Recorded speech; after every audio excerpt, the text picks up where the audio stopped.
Olá pessoal, bem-vindos aqui de volta ao nosso canal Histórias pra Fogueira, nosso canal de mito, mitologia e tudo mais o que for necessário para a gente entender melhor essa grande herança da humanidade. Meu nome é Vitor Ariel, eu sou formado em Ciências das Religiões pela UFPB e o vídeo de hoje ele vai ser um vídeo bem diferente, creio eu, mais uma curiosidade histórica e uma chamada de atenção para essa questão que eu falo do imaginário que a gente tem. E vai ser um vídeo bem curtinho. Não esquece de curtir, comentar, se inscrever, ativar o sininho, né? E compartilhar se vocês conhecerem alguém que vai se interessar nesses temas. E vamos logo pro assunto de hoje. Então, a gente vai falar um pouco sobre o cristianismo e um conceito chamado etnocídio. Você tem o genocídio, que é o extermínio em massa do semelhante humano. Você tem o etnocídio, que é quando você não mata aquele humano, mas você destrói a cultura dele. E os europeus, quando começaram o período das grandes navegações, lá ao redor do século XV e XVI, né, 1492, considerada a descoberta das Américas, mas antes disso eles já estavam visitando a África e a Índia, eles começam um processo histórico chamado de colonialismo, onde os europeus, por uma superioridade tecnológica, eles conseguem invadir e dominar esses territórios, transformar em colônias, onde eles removem as matérias-primas de valor e vendem produtos de valor agregado, Então, eles pegam o algodão das plantações de algodão da Índia, por exemplo, e devolvem as roupas feitas. E, além disso, eles tinham o costume de tentar transformar aqueles povos bárbaros, mega entre aspas, isso já não é usado mais, mas foi muito tempo, se considerava que a raça humana tinha escalas de evolução e que os europeus estavam no topo dela e tudo o resto era lixo bárbaro que devia ser civilizado. E eles tentavam, para criar até mercado, convencer, por exemplo, povos que não tomavam chá a tomar chá porque os ingleses exportavam chá, por assim dizer. Ou usar espécies, ou usar produtos que não eram típicos daquela cultura, e isso comporta o etnocídio. Você pouco a pouco vai... não era um processo pacífico, era uma violência simbólica muito grande, podia ser física também. Você forçava as pessoas a se vestirem do jeito europeu, a comer as comidas europeias, a consumir os produtos europeus.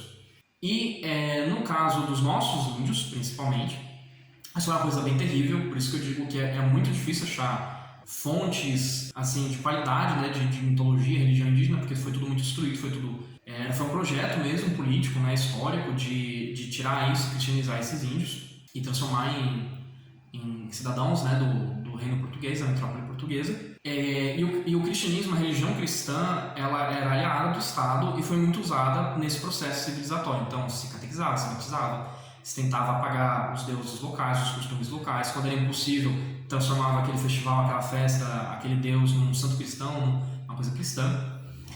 E aí, obviamente, que a gente tem muito de imaginário, principalmente quando começa a chegar o iluminismo, você tem a separação da razão e da fé, da filosofia e da ciência. E aí a religião começa a ser um pouco pintada como uma coisa ruim. Aí chega o marxismo, que fala que a religião é o ópio do povo, uma coisa que eu discordo, inclusive, esse sentido de outro vídeo. Eu entendo porque ele falou aquilo, mas eu discordo.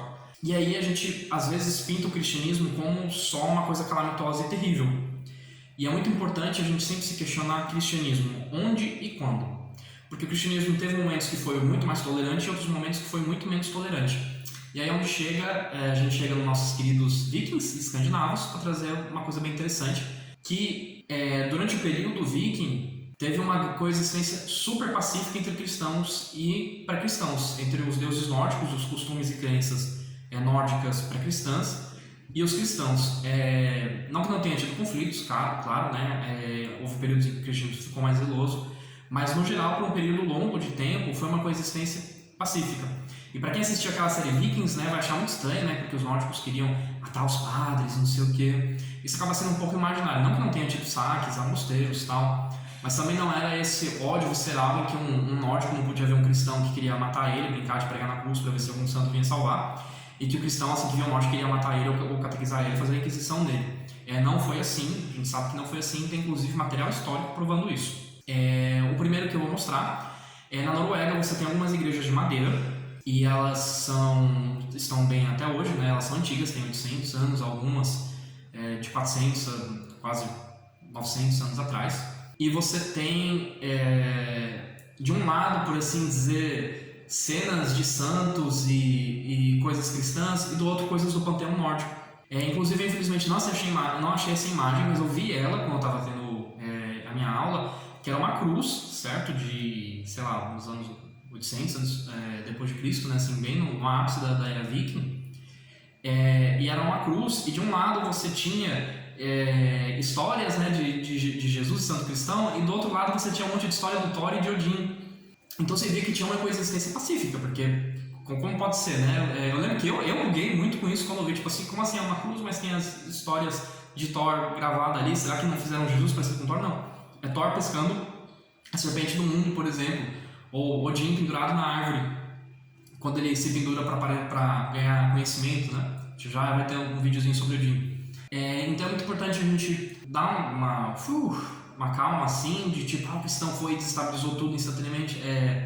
No período que os árabes dominaram grande parte da Península Ibérica e do Oriente Próximo, Norte da África, né, quando teve o ápice, por exemplo, assim, do Império Otomano, eles permitiam judeus e cristãos, e eles tinham até uma técnica muito interessante para converter as pessoas para o islamismo. Quem fosse judeu e cristão ou de outra religião tinha que pagar um imposto que os islãos não tinham que pagar, e muita gente se converteu para abastecer. Não estou zoando, viu? Tem artigos sobre isso, tem registro histórico. Então, assim, houve períodos em que essas grandes religiões conviviam mais pacificamente. Obviamente, houve períodos que não, né? Que foi, assim, uma coisa bem zelosa, por assim dizer. Mas é importante saber esses casos também, porque senão fica parecendo só uma coisa ruim. E teve momentos que não foram ruins, que foram de coexistência, que foi de troca de ideias. Muito provavelmente o cristianismo praticado nesses locais absorveu coisas do culto local e vice-versa, né? Talvez tenha alguma coisa nórdica inspirada em algum santo cristão e a gente não saiba, né? E uma outra coisa que prova essa coexistência pacífica você tem moldes, certo, de joalheiros, de artesãos, em que ele tem, o Sulina vai aqui também colocar as fotos, em que no mesmo molde você fazia cruz e martelo de Thor, e muitas vezes a pessoa comprava uma cruz e um martelo de Thor para pendurar no pescoço. Participava das duas coisas. Nesse mercado, né, de ofertas religiosas, às vezes a pessoa tinha mais de uma crença até. Então fica essa curiosidade histórica para vocês, foi uma das coisas assim, que eu mais achei incrível no meu curso de mitologia nórdica quando eu fiz. Interessante saber isso, não que não tenham tido conflito, certo, pessoal? Não estou dizendo aqui que foi tudo paz e amor, tal, coexistência pacífica, claro que não. Mas é interessante ver um pouco esse outro lado da moeda. Então eu espero que vocês tenham gostado do vídeo. O próximo vídeo vai ser sobre um pouco desse imaginário dos vikings também. E que vocês tenham um bom final de domingo e até semana que vem.